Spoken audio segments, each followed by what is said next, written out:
Guys are aware, we've got a student who is out, and so we're going to be recording the lecture as we kind of go through this stuff. But anyway, we're here, we're making it. Don't worry, we don't have a quiz today. Right? Don't smile. Right? But we'll almost 100% guarantee we'll have one on Friday. Right? So what should we be kind of looking at for this quiz? And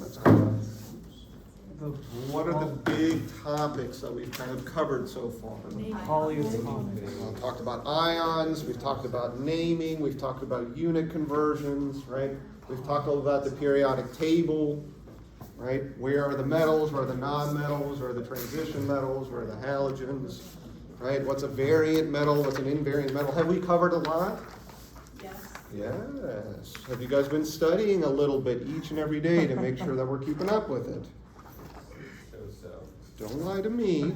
You can lie to yourself, but don't lie to me, please. Okay? I'm giving you guys the secret of success. I promise. As much as I joke with you guys about, I kind of lie to you guys, all this kind of stuff, right?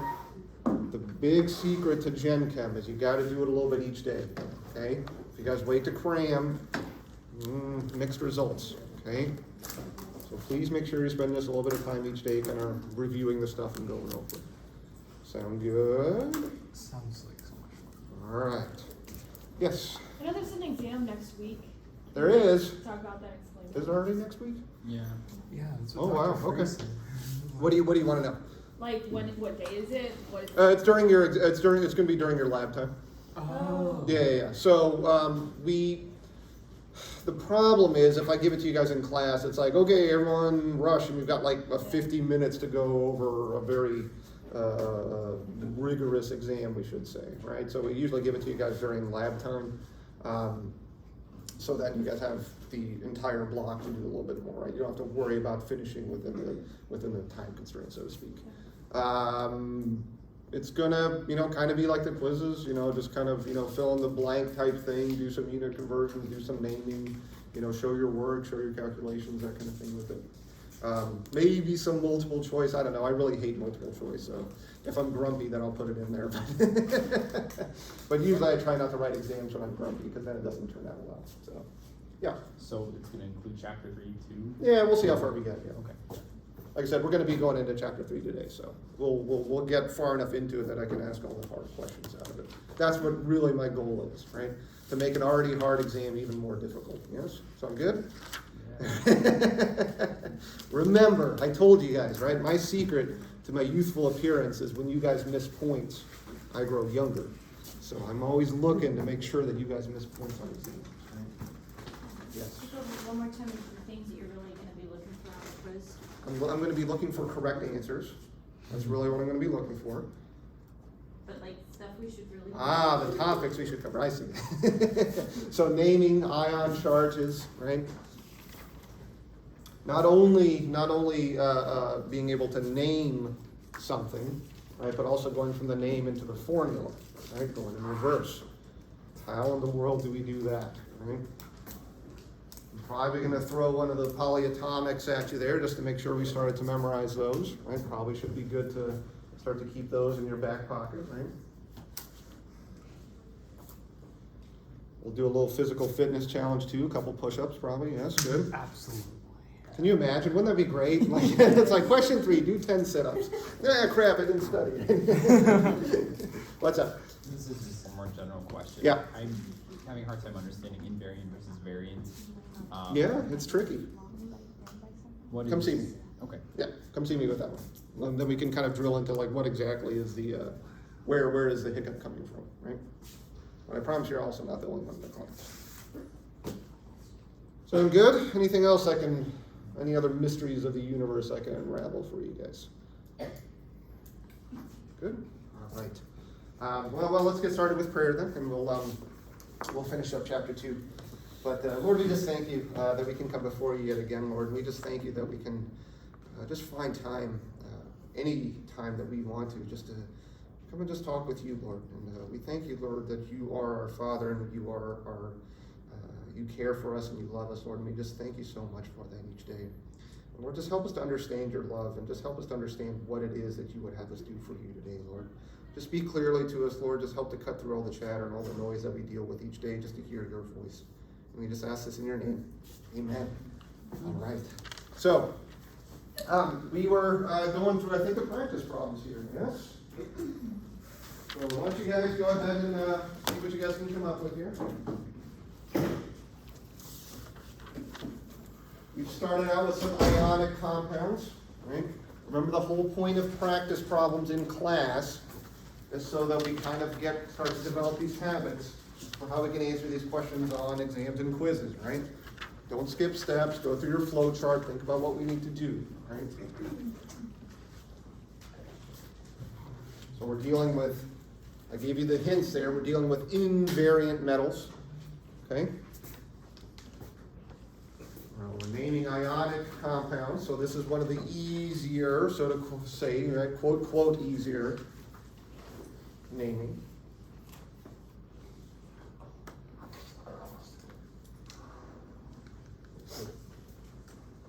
Yes? I don't know what like SR is, what the name of this is. That would be strontium. Strontium.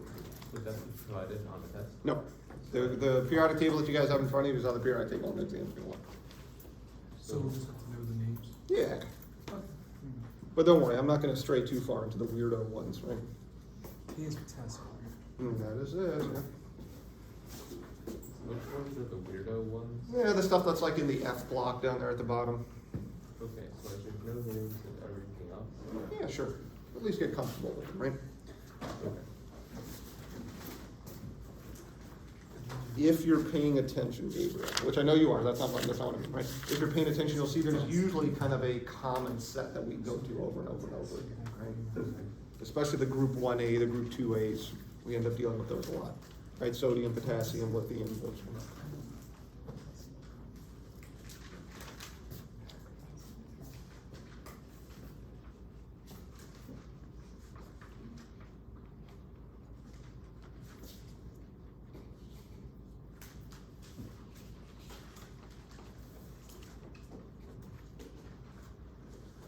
My favorite part of the day, Judge Harson. So be careful. When you're dealing with ionic compounds, you don't have to put them wrong. Those are all sort of protocol. Nothing in me? Yeah. Good? All right, you're gonna put on here?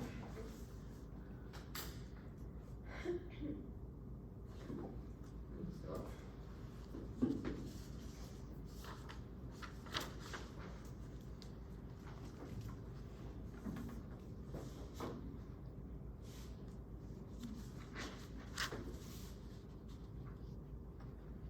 Good. So I think that's, if you have my notes, I think the next couple slides are all right.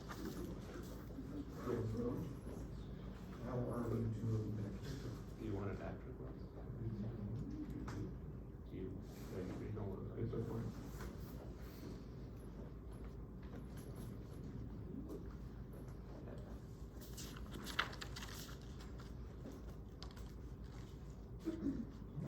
Looks good, looks fine.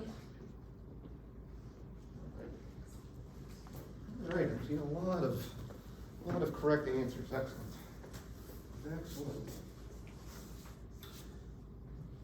Ooh.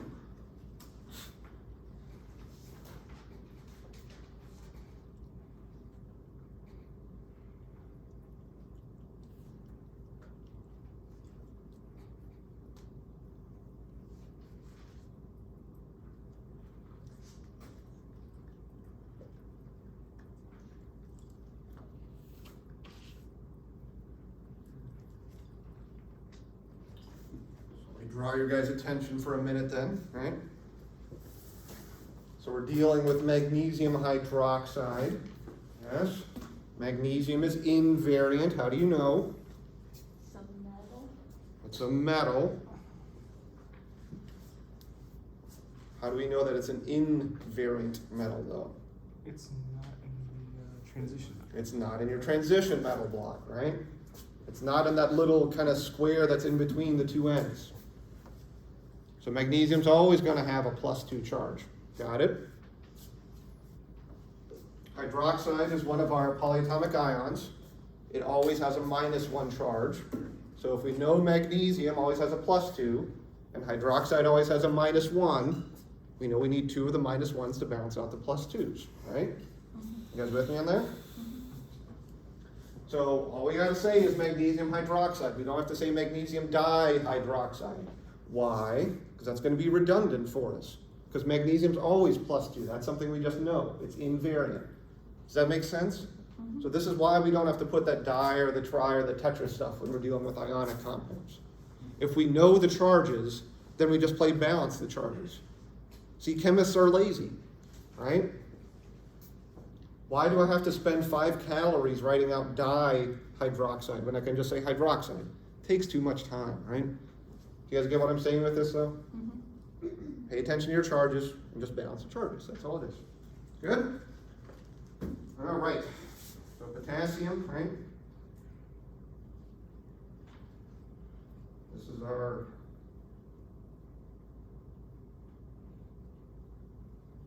polyatomic ion dichromate.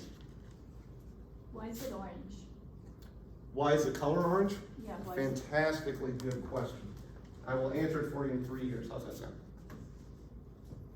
It looks like shredded carrots to me. The reason why it is orange is because of where the electrons are in the chromium and the oxygen. I have to, we have to know a little bit more before I can answer that for you. So at the moment, it's because that's the wavelengths of light that it absorbs. What's up? Why did we leave off the oxygen on the potassium dichromate? What do you mean? Like, we didn't mention the oxygen. Ah, good question. So the question was, hey, wait a minute, I didn't say anything about the oxygens on potassium dichromate. Now remember that dichromate is the word for one of the polyatomic ions. Dichromate defines Cr2O7 with a 2- charge. Okay? Good? Not too bad, right? Yes. How do you know when you're supposed to use like di and ion? Those are for covalent compounds. Okay? Only for covalence. Now be careful, right? Because like, hey, wait a minute, I used a di here. Well, that's because the name of that polyatomic is dichromate, right? Yeah, that's not really. No, it's ionic. It's just the polyatomic ions. Let me scroll up here. Right? So it just so happens that, well, I don't know if you can see it from over there, right? But the name of that polyatomic is dichromate. That's all it is, right? The prefix is there, the di, the tri, the tetra, that kind of stuff is only for covalent compounds. All right, now we get into the trickier stuff. I gave you guys a hint again. Right now we're dealing with variant metals, so we have to use a slightly different naming here. Yes?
So we only use the prefixes to include A1 compounds. So since we're dealing with ionic, we don't have to worry about any of those. Okay?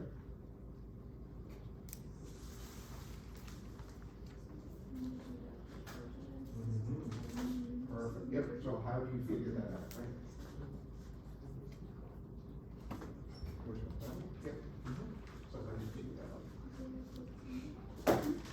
So when you're in the building, you're getting which one do you use that technique to figure out? So we look at whatever is bound, right? So the iron is bound to chlorine, chlorine's here. How does it get to the nearest old base? Well, each chlorine has one charge.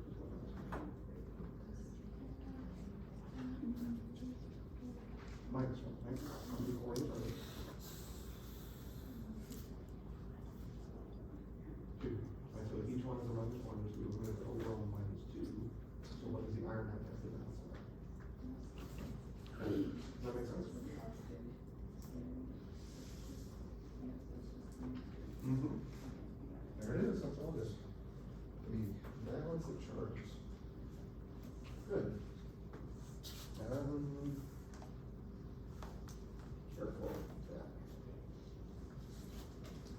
You have the right idea, but be careful with your charges. You missing the charges, right? So when you have a variant metal, you have to specify. You do determine the charges. I think you do. Yeah. What charge is chlorine? How do you figure that out? I think you do. There's some important tool that I ask you guys to look at all the time.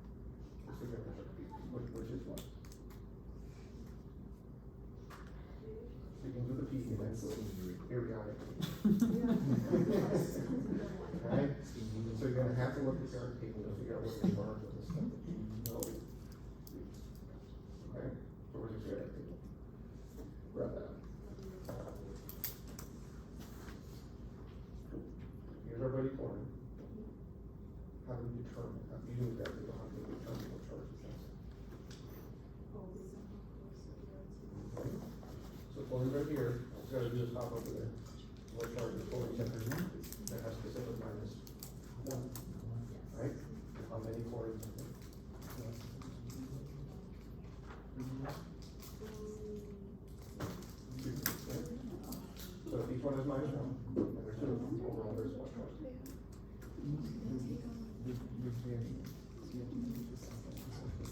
Two times minus one is? 2 times minus one. One, two. So copper. 2 times minus one. Yeah. Negative. Right? That's all right. So this has a minus 2, what charge does that have to have? So everything adds up to 0, right? This is the minus 2 that has to have. Right. So each, this is minus 3. This has to have. Got it. Plus So you use things on the periodic table that you can't perform. Figure out what's going on.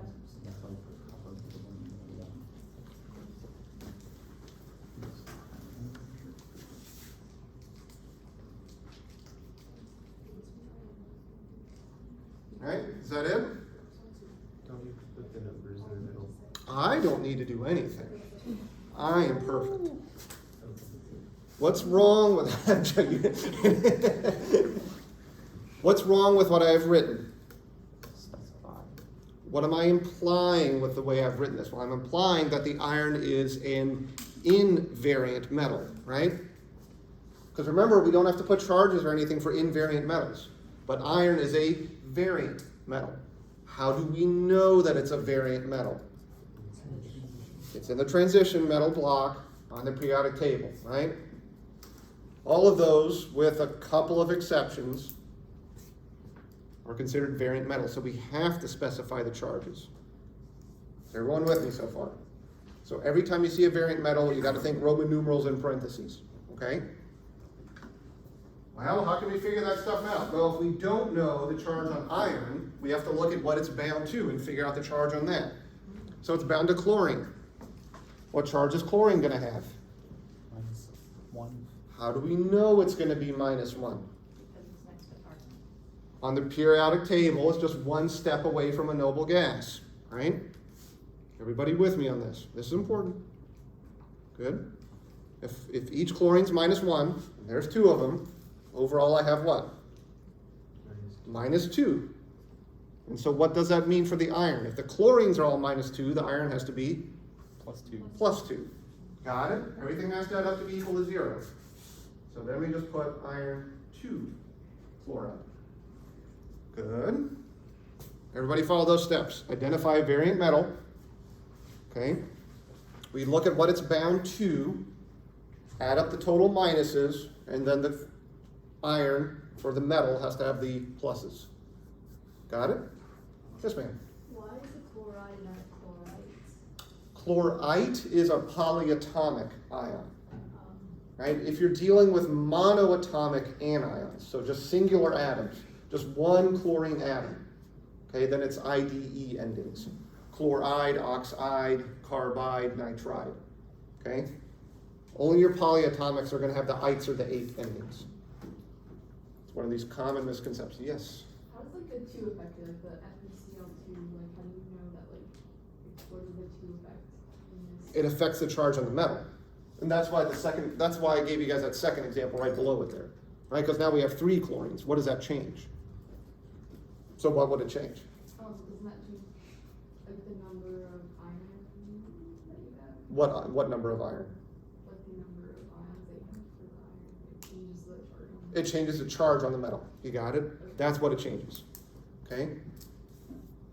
And so that's why we have to specify the specific charge on the metal there, right? We say iron 3 chloride, right? Good.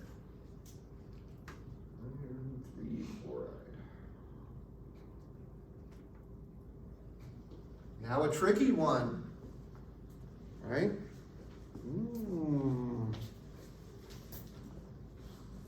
Take a look. Copper's a variant metal. It's bound to an oxygen. What charge does oxygen have? -2. Everybody know how we got -2? Yes? Okay, good. So I'm going to take a little space here, right? My oxygen has a 2- charge. How many copper atoms do I have? 1. I got 2 of them, right? You guys with me on this? I have 2 copper atoms that have to cancel out a 2- charge. So each copper has what? Charge 1. +1. You guys with me on this one? Does everyone catch that? Right? All we're doing is playing the game of making it add up to be equal to 0, right? So copper 1, whoops, oxide.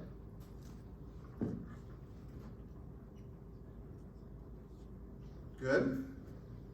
What do we have below it then? Now we just have 1 copper and 1 oxygen. Is oxygen still going to be -2? Yes. Mm-hmm. So what's the copper going to be in this case? +2. Copper 2 oxide, right? Copper +2.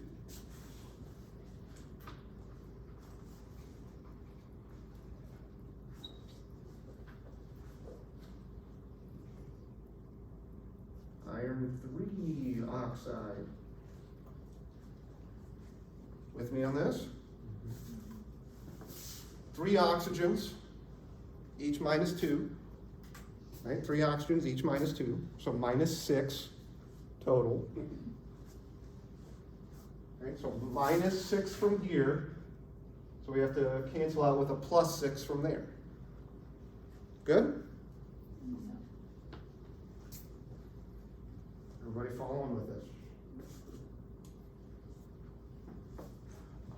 Kind of works like this. Let me see if I can mathematically translate this for you guys. Okay? We know we have 3 oxygens. They each have a -2 charge, right? It has to add up to be equal to 0. And we have 2 irons. That's some charge in there, right? Does that make maybe a little bit more sense for you guys who are mathematically inclined? Right? Everybody catch how I kind of translate and brought that out? Either way you guys want to do it is fine. What do I care about? That you guys get it correct. Okay? All we're playing is balance the charges. All right. Yes? What kind of, do you want us to show that work, like in exams or quizzes? Yeah, for these kind of problems, it's kind of difficult because, you know, I kind of do them in my head too, right? If you show me the work, then sometimes I can catch if there are mistakes, but, you know, it's difficult for this, right? It's easier to say, show your work for like a unit conversion, right? Because you're doing math, right? Math that you almost have to put in a calculator. So the answer is, maybe, right? A good resounding maybe. All right. So last one's a weirdo one. What's W? Tungsten. Tungsten. What's so special about tungsten? It's got one of the highest boiling points of all metals. What is it special about tungsten? There's a good reason for that, right? They drop it from space to bomb cities. Mm-hmm. They drop it from space to love. They might, yeah. It's really cool. So we got tungsten, it's a variant. So tungsten 4 carbide. Right, because we got our good old buddy carbon there. Carbon is our non-metal, and it's bound to a metal. Okay, so we know it's going to have a negative charge in this case. Okay, but remember, I forget who it was, but somebody asked a good question, I think, on, I think it was Monday.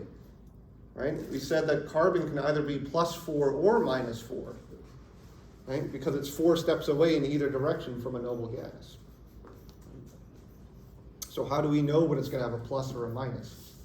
Well, if it's bound to a metal, it's going to have a minus charge. Okay? That's going to be super duper important in about a year for you guys when you get to organic chemistry. Okay? So something to look forward to. Why the, No one's excited about it. Right. why the color difference between the copper 2O and the copper O? Why the difference? It's how many metals there are to the non-metal, right? It's the ratio between the anion and the cation. And that causes that dramatic color shift? So that goes back to the question that you asked me before. Why are there colors, right? And I said, give me 3 years and I can explain it to you. I know. It's a good question. I don't want to discourage the question. The problem is I can't answer it for you right now. Why do you torture us with the pictures? Because I got to give you guys the boring stuff first, right? It made me go on. Okay.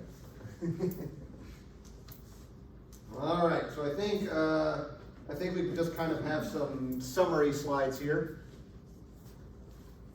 When are the Roman numerals used when talking about ionic compounds, this kind of stuff, right? So the main block metals are invariant. There's a couple exceptions, lead and tin being important exceptions. So lead, Pb, tin, Sn, okay? Those can either be +2 or +4. So those aren't variant, Those are considered variant, right? but their charges don't vary, or? No, they do. They can either be +2 or +4. So we have Oh, to excuse specify. me, I was looking at the bottom of it. Yeah. So these are exceptions to the invariant rule in the main block metals is what it is. Right, so zinc we learned was an exception. Now we add lead and tin into these exceptions too, right? And then on the opposite end of things, we have the transition metals are variant, silver and zinc. We consider them to be invariant, although silver, for our purposes, we'll consider it invariant. Although in reality, that's not true. Why not? Why? Because that's how silver works. It relates actually to your color question. So again, another good question, but give me 3 years. Or catch me in my office hours, then I'll chew your ear off there. How's that sound?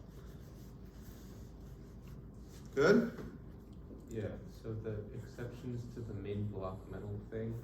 So exceptions for what we would expect to be invariant, but actually are variant, are lead and tin. Right? They have different charges that they can adopt. And on the other end of things that we expect to be variant but aren't are zinc and silver. Okay.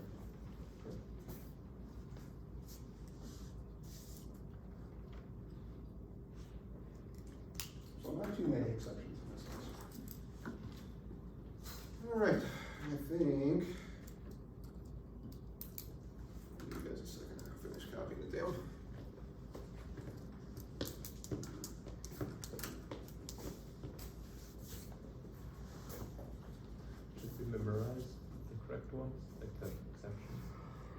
That would be a good thing to do. Not too many of them though, right? 4.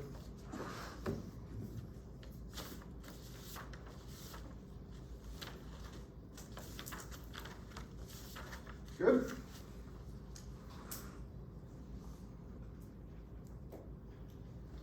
So if we take everything I talked to you guys about for the last like 2.5 classes, right, and try and cram it in a way too small space, that's kind of what this page is for you guys, right?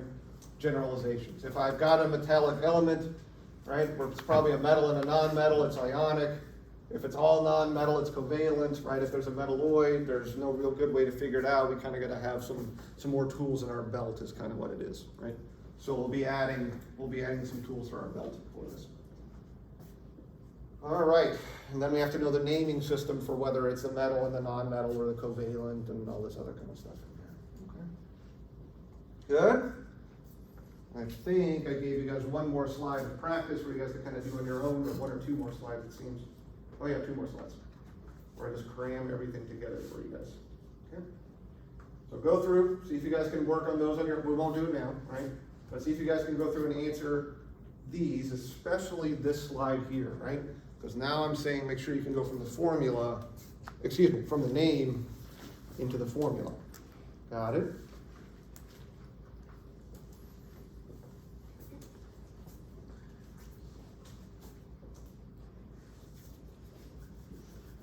What was the other exception to invariant? There was lead and another one.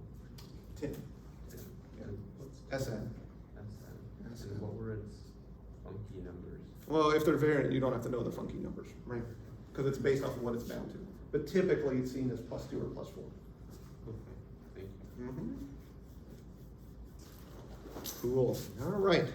So any questions before we move on to chapter 3 then? What's the big secret for naming compounds? How do we start to get more comfortable with it? Practice. Have to do some practice, I guess. No other way around it. Good? Is there plenty of practice in the book? Yes. Oh yeah. Or did I think I even posted some links to practice problems for you guys too? Yes. Yes. And somebody pointed out, they sent me an email that one of the links wasn't working. I really appreciate that. If you guys do come across any broken links, just let me know. I'll put something new up for you guys, okay? Where would we find those links? They're on the modules section on Canvas, okay? I try to break everything down into big topics for you guys and give you practice problems and usually links to another video or something like that to read through. Yes. So for those exceptions for the invariant, just say lead for example, do we Yep. have to do Roman numerals? Yes, so if it's a variant metal, another way of summarizing that is saying tin and lead are variant metals. Okay. Even though they're not in the D block, in the transition metal block, right? There's lead, right, and there's tin. They're not in here, but they are variant metals. Is that because like the characteristics they have? Yes, Okay. yeah. And there's a rhyme and the reason why they exist in those charges, all these kind of arguments. Right? Okay. Good? You guys ready for the next difficult topic? No. No, all right. You want something easy. How do we set things on fire? Well, so chapter 3 is going to introduce something that you guys are going to hate, okay? I'm sorry, but it's also one of the most important things coming out of chapter 3, okay? And it's going to be the idea of stoichiometry and how we can compare apples to oranges. That's going to be the story of chapter 3. Because if you think about it, and you ask the question, well, how do I know? Let's say I do want to, bake a cake, right? You can't just throw as much flour and eggs and all this stuff together and hope it comes together to make the right kind of batter, right? What do you have to do? Well, you have to put in a certain ratio of this, right?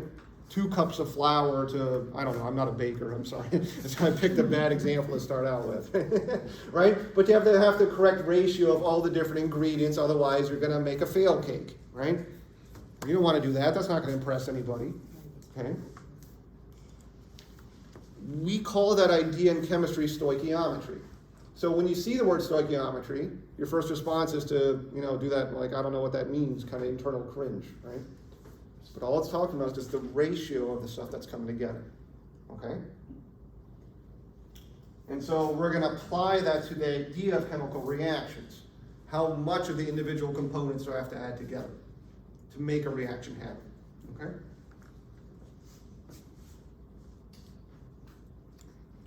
So, what we're gonna learn first is the idea of a mole. And this is the core concept. If you guys don't understand what a mole is, then everything I'm about to say for pretty much the rest of the semester is gonna kind of just fall apart. Now, a mole for us is just a counting number, okay? Just as a dozen means something to you guys, it means 12 of whatever. A mole means a certain amount of whatever I'm looking at, okay?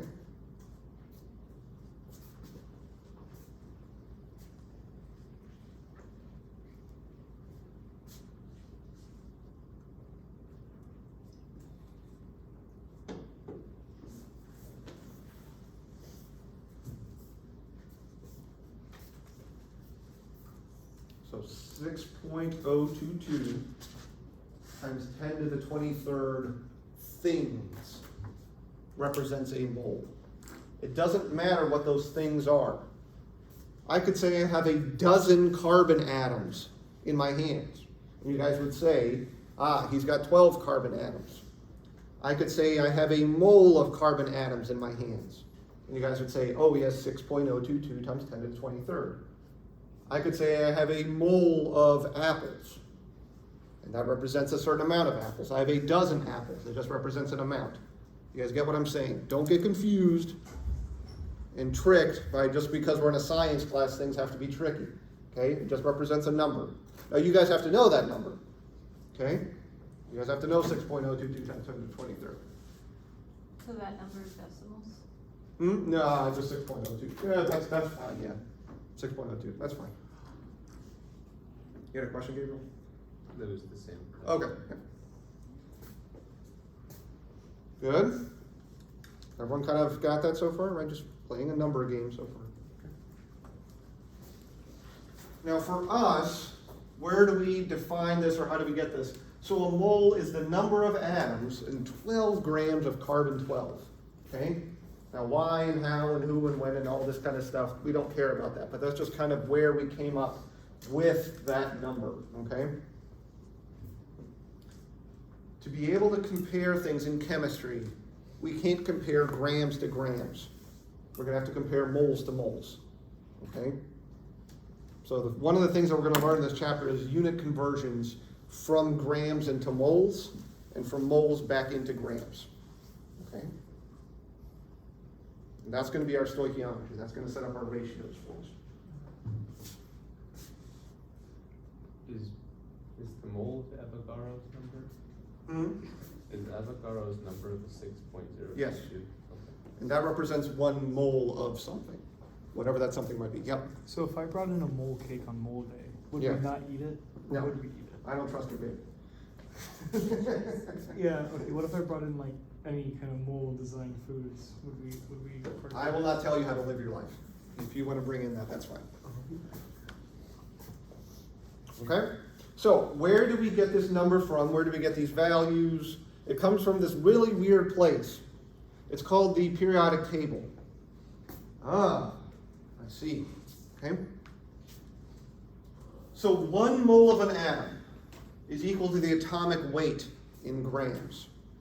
Okay?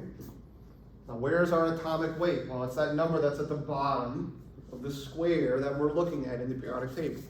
Got it? Do you guys know how to calculate the atomic weights?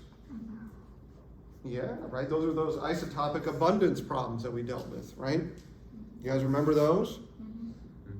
You guys been practicing those? Everyone kind of looks away, averts their gaze, right? Okay.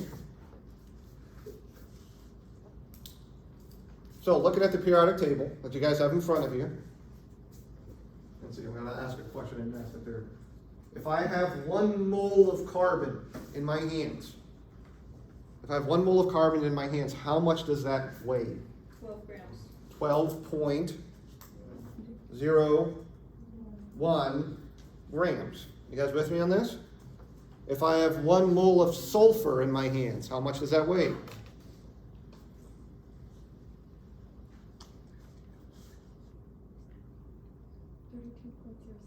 32.07. You guys with me? If I have 1 mole of iron in my hands, how much does that weigh? You guys with? That's it, right? You guys with me? That's all. You're just reading the numbers off the periodic table. Okay? So that's what I'm asking you guys here, right? One xenon atom, right, has a mass of 131.29 atomic mass units, okay?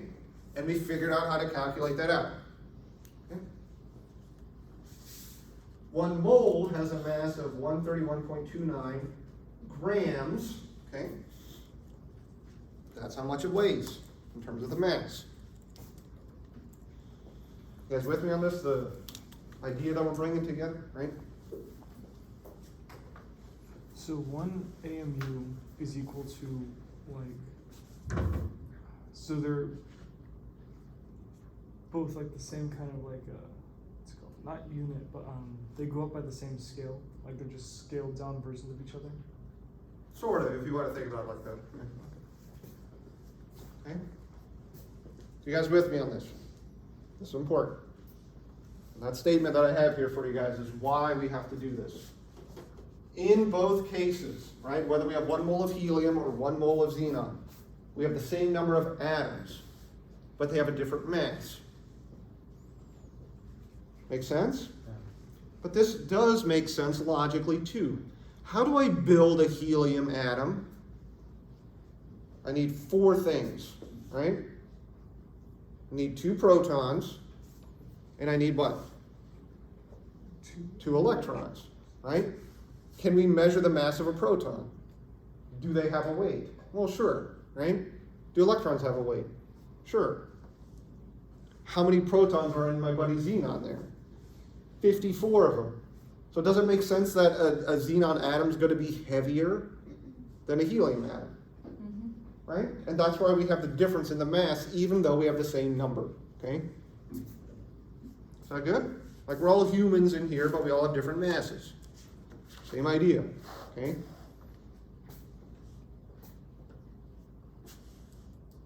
Cool. All right.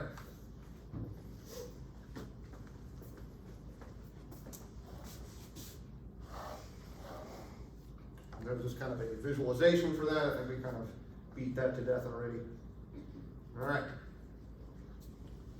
Classic example of a question involving these conversions. How many moles of copper are in 320 grams of a sample of copper? Okay? To be able to answer a question, a gram to mole or a mole to gram conversion, you have to have the periodic table. Okay? Or I have numbers, whatever you want to do.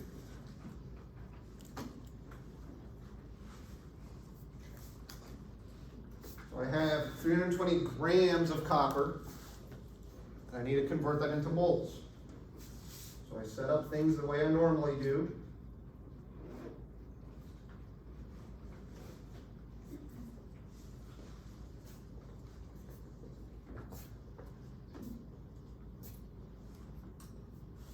Back to doing unit conversions.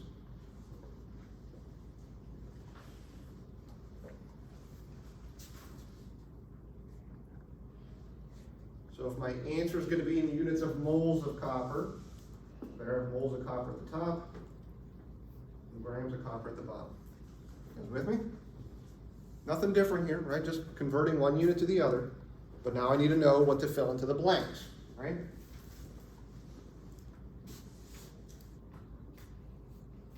Ooh. There it is. For every 1 mole of copper, right?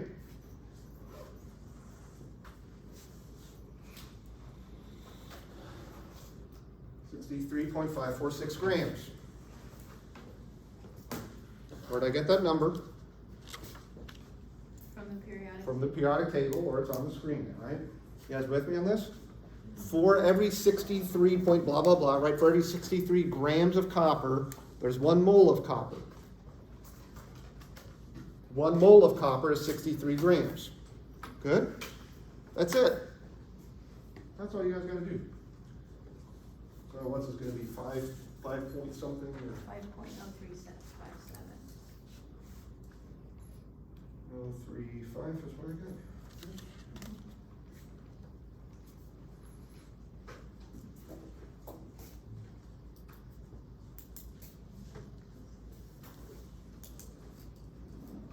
Easy peasy, right? Just reading off the periodic table. All right. See what you guys can come up with.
Do you like your coffee black or with creamer?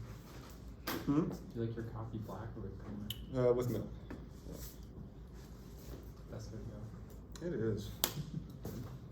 Usually more of a tea guy though. is what it Really? is, yeah. Good black tea though.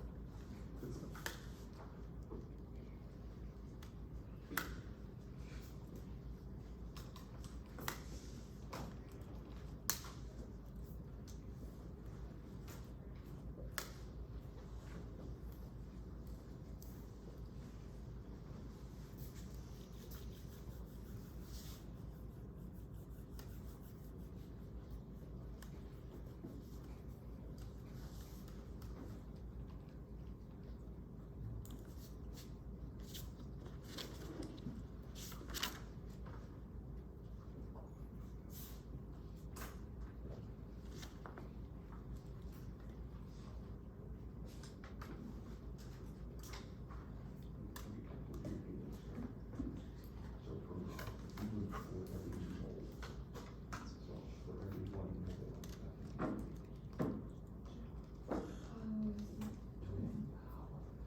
Okay, what do we need to do first?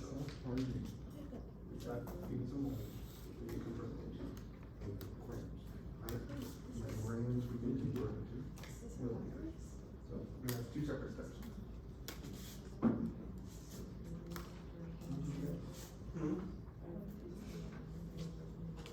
This looks okay. And then we can convert, so this is units of grams, right?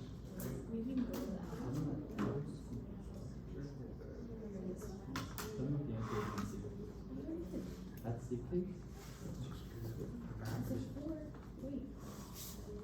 So we're given units of moles to start out with. And my answer needs to be in units of volume. So typically volume in milliliters or liters, right? Doesn't matter, I didn't say which specific ones here, so either one would be fine. So I start out with 0. I skipped a little step that I wanted to talk to you guys about. So I need to convert moles directly into milliliters, right? Is that what I need to do? Well, that's what I have to do for the problem, but can I do that directly? No, right? We don't have any way of relating volume directly to moles, right? So I need to take a slight detour. Convert moles into grams, and then grams into milliliters, right? How do I convert moles into grams? What information do I need? the atomic weight, right, from the periodic table, right? The atomic mass from the periodic table. With me? How do I convert grams into milliliters? What information do I need for that? Density. Density. Do you guys have the periodic table? Mm-hmm. Yes, so we can do the first conversion. Do you guys have density? Yes, so you can do the second conversion. You guys with me? Yeah. Right? Not too bad. Let's throw it all together here. So 0.16 moles of iron. Okay. First thing I'm going to do is convert moles into grams. Okay. Then grams into milliliters.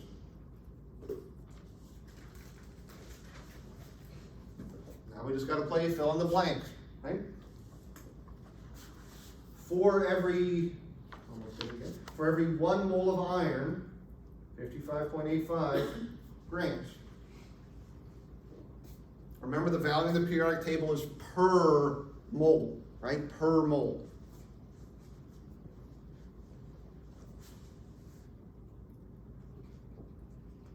And then 7.874 for every 1 milliliter.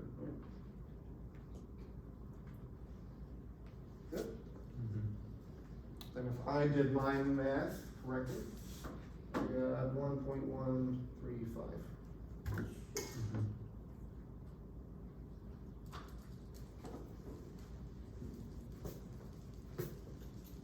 Grams to moles or moles into grams.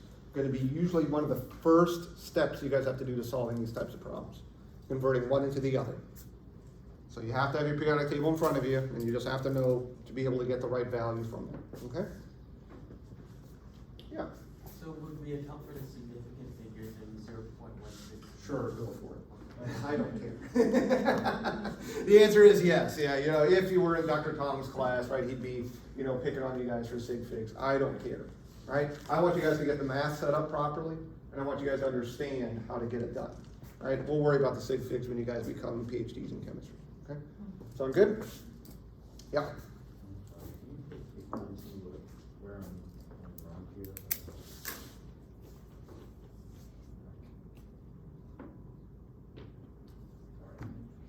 So you switch your density, right? It's always grams per mill for every 1 milliliter. So just switch it out. All right.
But you got the setup right there.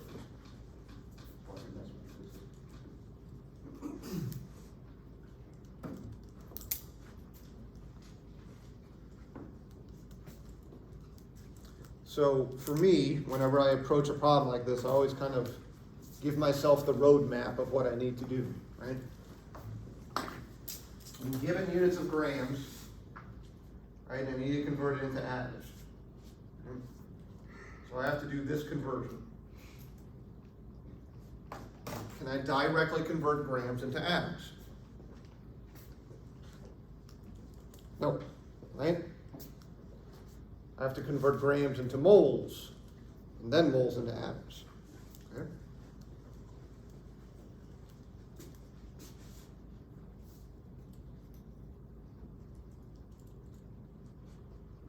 Cool, let's do it. 1.0 grams of boron. Need to convert that into moles. So grams of boron at the bottom, moles of boron at the top. Now you need to convert moles of boron into atoms of boron.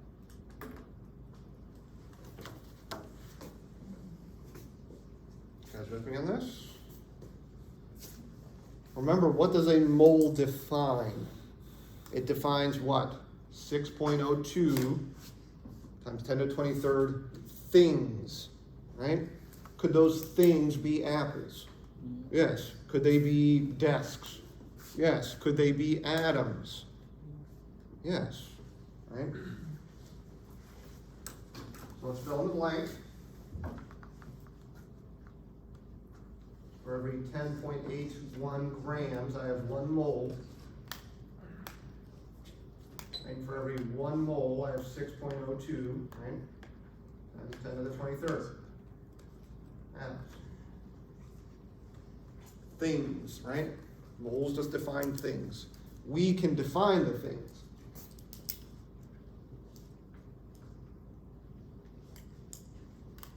There's going to be some huge number.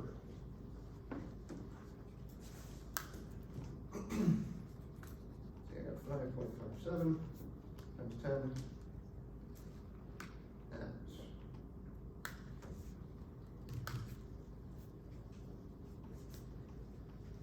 Good.